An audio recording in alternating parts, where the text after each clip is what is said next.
everybody, welcome back to another series of sharing your journeys. So I have my favorite couple on. Oh my god, okay, I can't say just my only favorite, one of my many favorite couples on.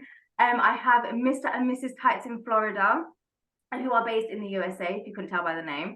I've been following them for a while, and I love them. I absolutely adore them, and that's just not me being biased. So I really wanted to bring them on just to sort of get them to share their journey, because it's nice to have couples on. Not many people do. And so yeah, and it's like, and I love your guys' journey. I think it's really, there's a personal touch to it, and it's just, it's beautiful. I want to say it's just absolutely beautiful. So I want to sort of give you guys a platform and just ask, how did your guys' journey begin? Well, I would say I'll start because mine started a lot sooner than hers, obviously. Okay. I'm a good bit older than her, but I started like a lot of guys do when they're in their teens. Yeah. When I grew up, it was the 80s and they were everywhere. You'd see them on the cover of Sports Illustrated. They were wearing pantyhose with their swimsuits at that time. If they had a one piece, there would be pantyhose. Victoria's Secret was everywhere at that point. All girls in school would wear them all the time. My mom would wear them all the time. So I was around them. Yeah. And I just loved the way they looked. I loved the way they felt when I touched them. Yeah. And, I think I started trying them on when I was like 12 or 13, somewhere in there. Loved the way they felt. Yeah. And I think most of the girls I dated throughout school had a liking for them too. Any of the girls that I saw that didn't really wear them, I don't know, I just wasn't like attracted or into them. It's kind of weird, but it's almost like if I don't see them, it's like, okay, whatever. She's pretty, whatever. For me, it was just this draw for a long, long time. And then through my 20s, it wasn't a big deal. I kind of shied away from it. And then got into my 30s, it started to creep up a little bit again. Yeah. But we met through the apartment complex. Okay.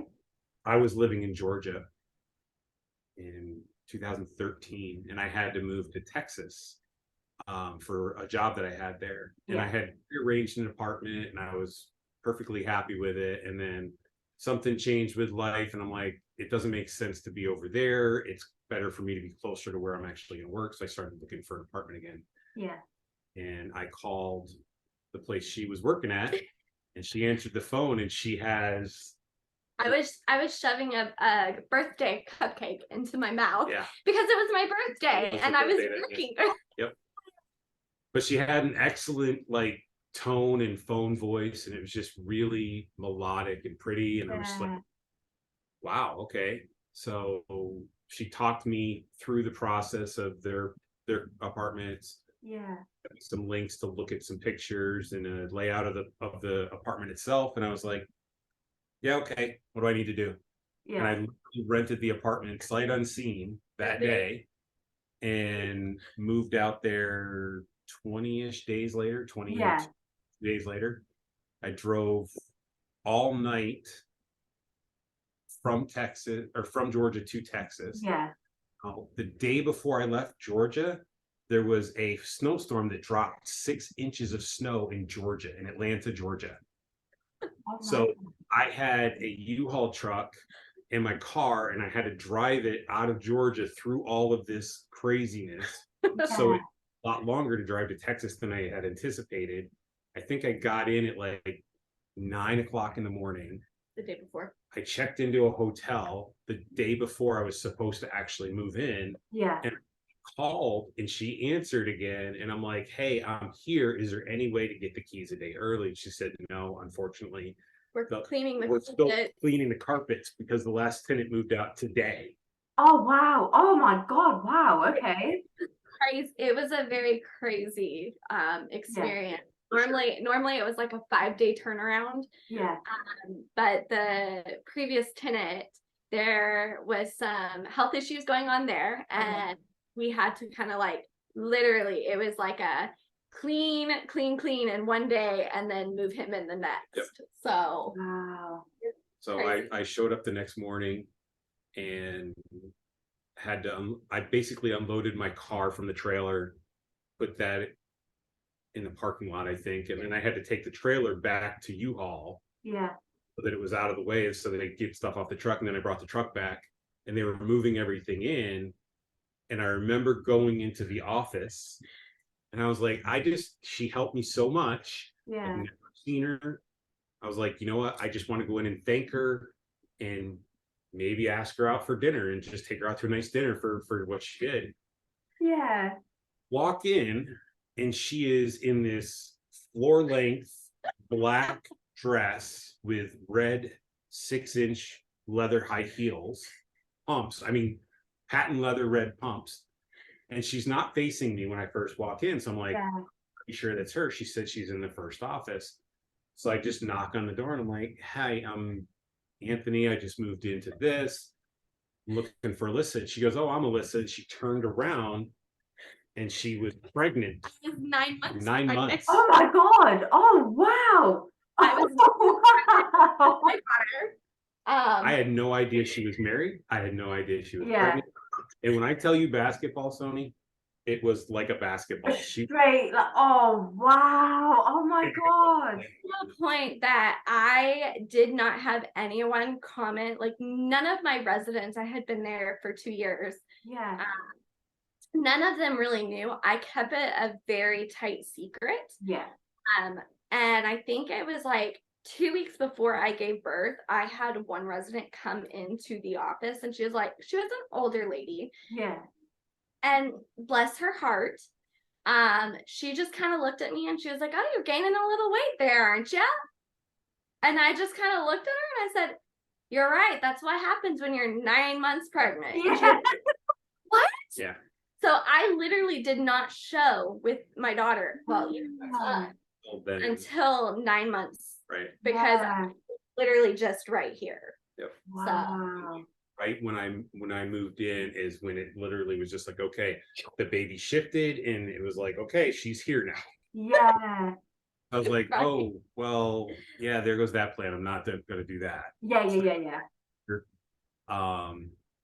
And I think it was like 2 weeks later, she was out on maternity leave. Yeah.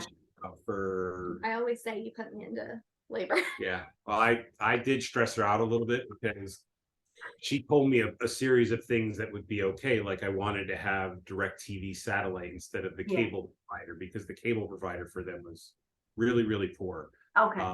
And I loved watching TVs and movies and stuff. So I wanted to have that at my fingertips. And it was a real nightmare trying to get that DirecTV dish put up because the manager of the complex was not happy about it. Yeah. So yeah, I about 2 weeks in, I was like, I need to take my maternity leave because I love you. I know. But I would see him walking into the office and I would literally in my 6-inch pumps run to the back and say, I can't do it. I can't do it. Oh my God. This is not how I thought this story would go, you know. I was very difficult to deal with, especially early on, because it was just like nothing seemed to want to go right. Yeah. Having to move and a lot of family stuff at the time. It was stressful. Yeah.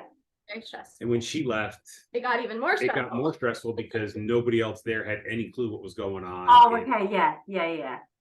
So when she finally came back in April, I went in and I brought her a coffee and I think some donuts. I like donuts. Was it a lot? Donuts or was it a sandwich? No, it was donuts. It was in the morning. Okay. So I brought her coffee and donuts and I just sat there and I said, I want to thank you for everything you did. It helped a lot. It was very stressful, but it could have been a lot worse, obviously. So it's just, we started becoming friends. I would go down and she had to work like every Saturday. And Saturdays in apartment complexes would either be really, really busy or really, really slow. Really, really slow. So I would just, my apartment was the first one right next to the office on the second floor. So I could see like the parking lot in front of everything to see if like busy or not. And whenever it was like completely dead, she would be the only one working. So probably sitting there doing nothing. So I would bring her down, a drink or, some snacks or something, and just say, hey, how you doing? What's up? And win your heart over. That's what he was doing. Well, he was trying, but we just became really good friends. Yep. Yeah. He actually, I was married, Mm. and he was actually friends with my ex-husband and me, and he got to kind of watch my daughter grow up. Yeah. And it was amazing. When was it? June? So in June, I had to travel Yeah, for 2 weeks. My boss and I had to go to Malaysia and then on to London. Yeah. So we literally, this happened within, it was like 2 months after the Malaysian flight had disappeared in the ocean. And they never, remember the one they never found? I literally watched that on Netflix last week, and I was like, oh my god. They still can't figure it out. Yeah. So my boss and I were having to plan our trip literally 2 weeks after that flight disappeared, because we had enough advance notice for the flights and stuff. And we're like, oh, we're not going to fly Malaysian under any circumstances. I wouldn't. It was just kind of like an inside joke to us, like they still can't fly a plane, we're not going to fly on them for sure, right? Yeah. So we were flying over there to Hong Kong and then down into Kuala Lumpur. And we were in Kuala Lumpur, and I was watching the dog. She was watching the dog for me. His dog. In my apartment. Her mom and everybody lived a couple apartments down, and then her and her husband lived in another building. Yeah. So she would come over and take care of the dog a few times a day, which was really less stressful for me, because I knew I was going to be gone for weeks, and it was just like I needed something. And it wasn't a very friendly dog. No, she was a pain in the butt. She really was a pain. It was not very nice. Very aggressive, very territorial. Yeah. So anyway, I was sitting there. I want to say it was probably about 2 o'clock in the morning, Malaysia time. I had this really, really difficult time sleeping when we were in Kuala Lumpur. I would go to bed every night at like 10 or 11 o'clock, but I would wake up at 2 a.m. that time every single day with nothing to do. So I would go downstairs and I would just like stand outside the front of the hotel, and there was always people around. There was a nightclub right next door. Yeah. So I would just talk to people and everything. And at some point there was news that the second Malaysian flight had been shot down over the Ukraine that night. Yeah. And she was the first person to reach out to me via Facebook. And she's like, are you okay? And I was like, yeah, I'm fine. She goes, did you not about the flight? I wanted to make sure you weren't on any flights. And I was like, you mean the one that disappeared a couple months ago? No, I'm not. She's like, it was another flight. I'm like, what the hell is she talking about? So I'm like trying to log into like CNN from Malaysia. Yeah. Real fun trying to do that. So I finally got on the website. I'm like, oh geez, there's another flight that went down. I'm like, no, I'm okay. Everything's fine. I don't know what's going on with that, but thank you for reaching out. But she was the first person. So after being in Malaysia for a couple more days, we had to get on a plane to go up to Hong Kong and then Hong Kong to London. Yeah. We were going to spend a week. We only had like 2 or 3 days planned for work, but he used to work for Barclays over there. So he wanted to spend some time with some folks that worked there. Yeah. So I spent the time in the city, and I made sure to get her some things. I got her a nice jacket, I got her a thing from the clock with the London the Parliament, and then the Big Ben. So I brought her back some stuff when we were there. This too. The recording popped up a little pop. All right, so we go. So anyway, I brought that stuff back when I thanked her and everything, and came closer after that. Yeah. After that, my husband just at the time decided that he wanted to go back to school, and so he basically told me, quit your job, we're leaving, we're going back. Wow. Okay. I was born and raised Texan. Like that's who I am. I am a very Southern hospitality girl. Yeah. And Utah for me, I had lived there for literally like 2.5 months. And I was like, this isn't for me. I'm coming back. He moved back with me. We got married. And then he was like, nope, we're going back to Utah. So I basically told you, I was like, I don't know what to do. Yeah. I don't want to go. I'm worried. He helped pack the U-Haul truck to Utah.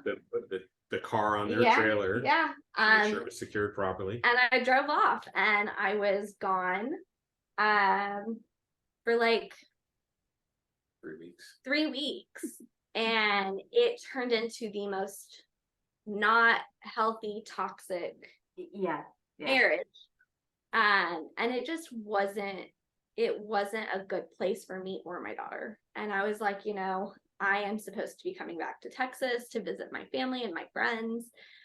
And we got into like this big argument, and I just told him, I said, I can't do this. He had my car. I was basically left by myself, and I felt stuck. So I left my car. Yeah. I left all of my clothes, and I packed everything I could for my daughter. And I came back for my visit. I had told him before I left that I don't think I'm coming back. He didn't believe me. And he didn't. And so I got on the plane, and I never went back. I filed for divorce and kind of tried to start healing. Yeah. And then slides in Mr. And he's like, hey, let me take you on a date. And I'm like, I don't know. Like, he's like, just as a friend. Yeah. I don't know about that. And he's like, no, just let me take you out. And so he did. And literally, it was the best day of my life. And we back. So we that was 2014. 2014, November. November. November of 2014.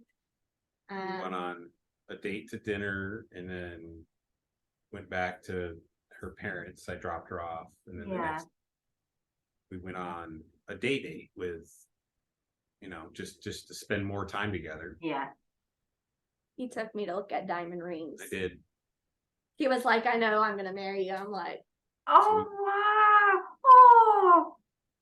I don't know if I doubt you probably have them over there, but there's a thing over here called sprinkles cupcakes. Oh no, we don't have that here. I've heard of them because I know a lot of people in the USA. I've heard of it though. I have an ATM for cupcakes. Yeah. So you literally put your card in, pick what you want. Yeah. Out to you. So we did that and a couple of cool concept. And then I think it was the following day, one of the guys that actually worked for me, who lives in Kuala Lumpur, was visiting the States for, I think it was like 2 or 3 weeks for work. He was coming over sort of management training. So we hooked him out to dinner that Sunday night. It snowed. And the funny thing is it snowed in Texas that night. Wow. Some macaroons. I did. I brought her some macaroons. He did bring me macaroons. So after we dropped him off that night, we ended up sitting in the parking lot of we all lived in the same apartment complex. So we just sat in the truck in the parking lot with her daughter in the back seat sleeping. And we didn't want to wake her. So we sat there all night just talking. All night. Until 6:30 in the morning. Oh, do you know what? That was the day she was supposed to back up. Wow. So fast forward, with our relationship, we just kept it going, and he had to go into work one day, and because I came from a very toxic and untrusting, I had a lot of self-esteem. Like, I was always worried that I was going to be left and things like that, and so I just started being Snoopy McSnoopster. Oh, okay, yeah. And he went into office, and I was at his apartment, and I was like, oh, I'm gonna find out. And I literally, I just felt like there was something that he was holding back. He didn't want to tell me, and I kept trying to pull. Yeah. And I was like, I'm gonna find what it is. Yeah. And let's just say I went through everything, anything and everything. And I went into the closet, and it was in, like, to put it lightly, I was psycho.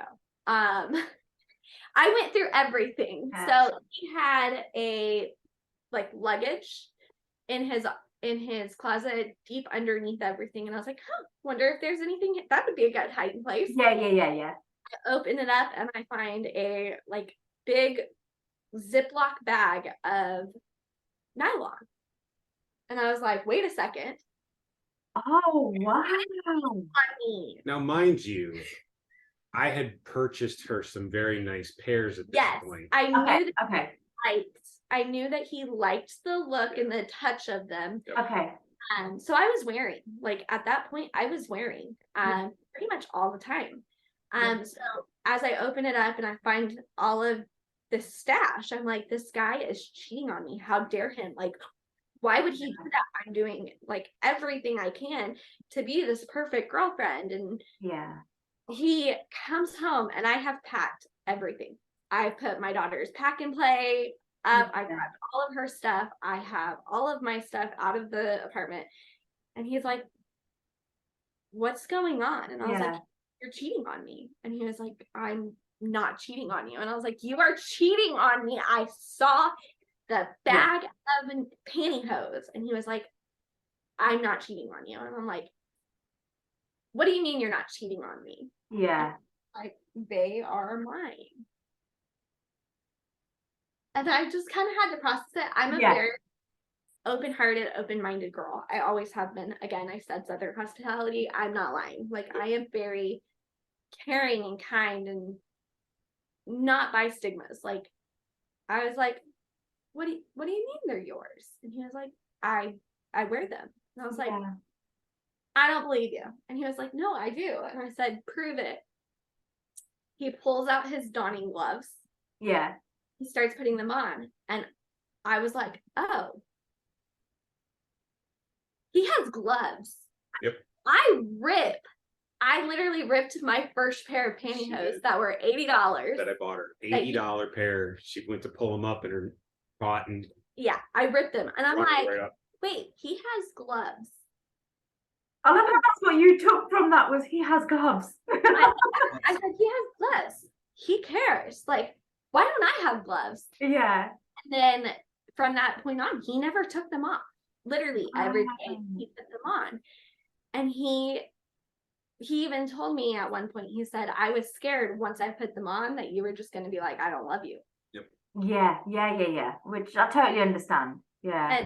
And it happens. You know, I hear heartbreaking stories of that. And, you know, then we started really like diving in, and, you know, we sleep in them. We literally feel naked without the nylons on now.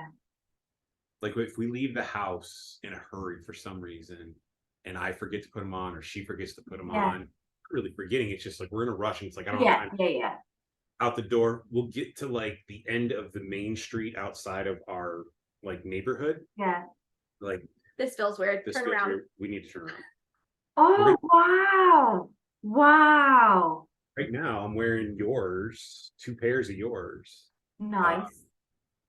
This is the After Dark Nebula, and then you're Tangled over the top. Anything the Tangled on, it's like we're like proper like by Soni Panda today. Like, oh my god, honestly. But yeah, I do love that combo. I've done it a few times, not showing it, but I've done it a few times where it's the After Dark and the Tangled, and it's like heaven. Actually, but that's, you know what? That's incredible. The fact that like you guys are at that and like at that part where it's to the point it's oh my god, like I totally feel naked without it.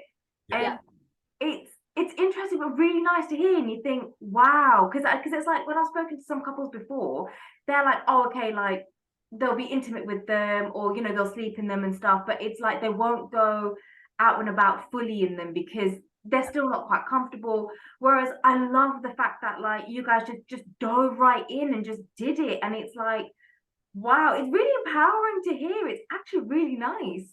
We are very much, and it's actually quite funny because we've always said, like, if we're gonna do something, we're gonna jump. We're gonna jump off the cliff and do it. We're not gonna tiptoe into the water. We're just gonna dive right in. Yeah. And I think that's our whole relationship is he said he was never gonna get married. No. I said I was never gonna have another kid. Yeah. We have a son that we share. Yeah. And so it's just like we just dive Yeah. little steps. No, not really. And part of that is, so like, I've worn out many times. Yeah. Really just go with nude shades to not attract a lot of attention. Yeah. Yeah. And I've never worn them to the parks before. Yeah. Like, just because other people are on vacation, I don't want people to have to deal with all that. Their kids ask their Right. parents questions. We're not here to cause like strife with other people. Right. It's more of just like we know that we're wearing them. Yep. And that's all that matters. And I'll let you finish that story because I know that's where you're going. Yeah. So it was earlier this week, actually, was the first time that I was like you've seen the pictures on my page, I assume, where I've started pairing the shorts and the shirts and the tights and layers and stuff like that. Yeah. And I think it was Tuesday, she's like, oh, I really like the one that I had on. And I was like, oh, thanks. And she's like, we need to go out and do something. I'm like, okay, let's go. What do you want to do? I mean, it was the first time I had non-nude to go out of the house. Yeah. Like, I don't care anymore, right? And she's like, well, I want to go get a beignet. And I'm like, okay. And they're gluten-free. They have gluten-free beignets, but there's only one place around here that really has beignets. Yeah. It's the Port Orleans Resort at Disney. Okay.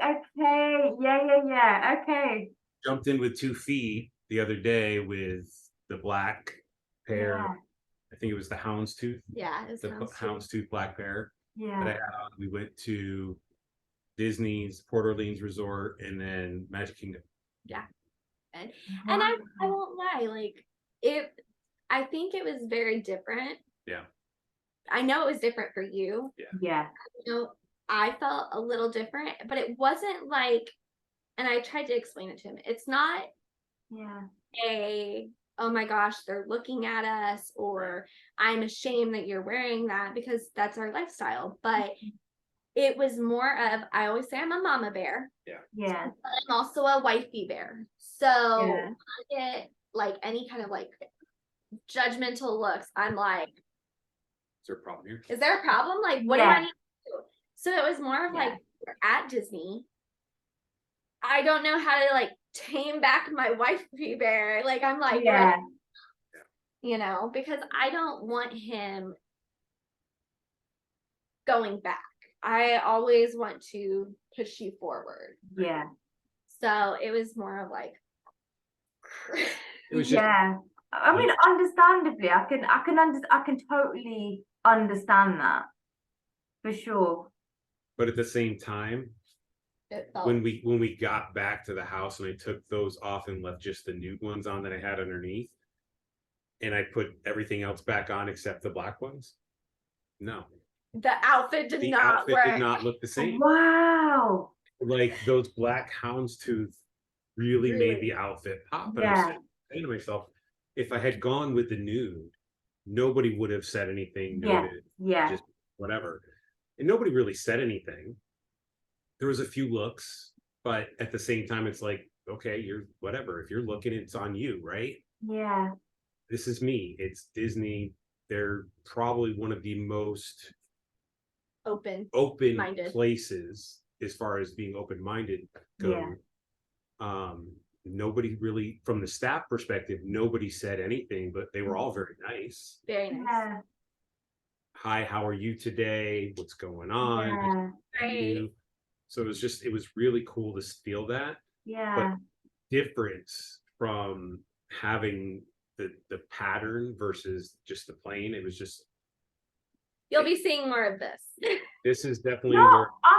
I'm glad. It's just, you know what, you know what's so nice to hear is the fact that like you went out of your comfort zone from what you normally do, something completely different. And it's like how you guys said it, you dove right in with that. You went to somewhere so public.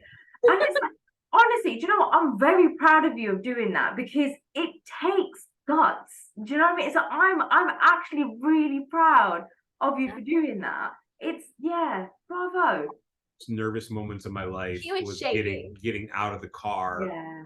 walking into both the resort and then the park. Yeah. You know, it's just Yeah. like Well, and then you don't know what to expect. And then a lot- now it's like, okay, whatever. Yeah. a lot of times we get questioned, like, you guys wear around your kids, and then we're like, absolutely, we wear around our kids. Yep. My daughter, she just turned 9. My son is 10. Yep. And they're like, how did you tell them? We just raised them this way. Right. I think it was like 2 months ago. Yeah. I was talking to my daughter and she was like, yeah, Dad's pants are really cool today. And I was like, he's not wearing pants, he's wearing shorts. And she's like the pants. And I was like, the pants? And I'm like, babe, come here. And he came in and I was like, are you talking about this? And she was like, yeah. So literally, I didn't realize that my kids view pantyhose as pants. Yeah. So it was like, I mean, I went in and I was like, no, honey, like they're nylon, they're pantyhose, like, and she's like, wait, pantyhose? And I said, yeah, they're pantyhose. And she was like, oh, okay. But we have always, I mean, our kids have always grown up knowing that garments are not for men or women. They are for whoever. And so we started that with our daughter. I mean, she was a year old at least. But my son, when he was born and growing up and everything like that, he would want to wear the princess dresses, and most parents are like, no, you know, they're not wearing princess. And I'm like, okay, like, you want to wear it, go for it. You know? Princess dresses, and now he's like, I'm a Fortnite star, like gamer, do whatever. But I mean, you try to put anything girly on him now, like he's like nope. He's like, no, like he went through that phase. I'm done. He's like, no more. But he doesn't look at me any differently because I wear it. You know, it doesn't even phase him. So well, and he'll like, we'll be on the couch and he'll be like cuddled up to me and he'll be like, he'll rub her legs. He'll rub my legs. Which is exactly and that's what turned me on to where I am today. I was like, he's like looking, he's like, okay. It was my mom. Is I would be sitting next, she would have them on, and I'd just be like rubbing them, like this is a weird feeling. They're so soft, and it's just I get that. Do you know what, guys? Honestly, it's been so interesting to hear this, and it's like, if it's okay with you guys, honestly, I'd love to do a part 2, only because I know we're going to be running out of time. But I'm so invested. I'm so invested in this now. It's like I kind of need a part 2. Absolutely, we can definitely do a part 2. We can do that. Yeah, it'll be so nice to just delve deeper. And I think the difference is with you guys as well. It's because your kids have grown up around it. I think that gives a whole different spin on things, and especially for like people who'll be watching this, because I know of couples wearing it. But then I also know there's a few people who do keep it away from their kids because they don't want to confuse whatever reason. But yours is such a whole different spin, and it's just so open. I love it because it's so open, and it's like, oh my god, I want to hear more. So yeah, I'm getting you. I've decided I'm getting you guys back on. I need you guys back on. But absolutely, honestly, just thank you so much for coming on today and sharing this like with me and with all of us. I really, really appreciate it. Thank you. Thank you for having us. Awesome being on here with you. Yeah, no, thank you. Honestly, it's trust me, I'm already buzzing. I'm buzzing. So I mean, I don't want to get off this call because I'm buzzing about this. But no, until next time. Thank you so much, guys, for being here. It's been an absolute honor to hear your guys' story. And we're going to hear part 2 soon. So I'm psyched. Sony. Thank you. Thank you. Until next time, guys. Bye. Bye.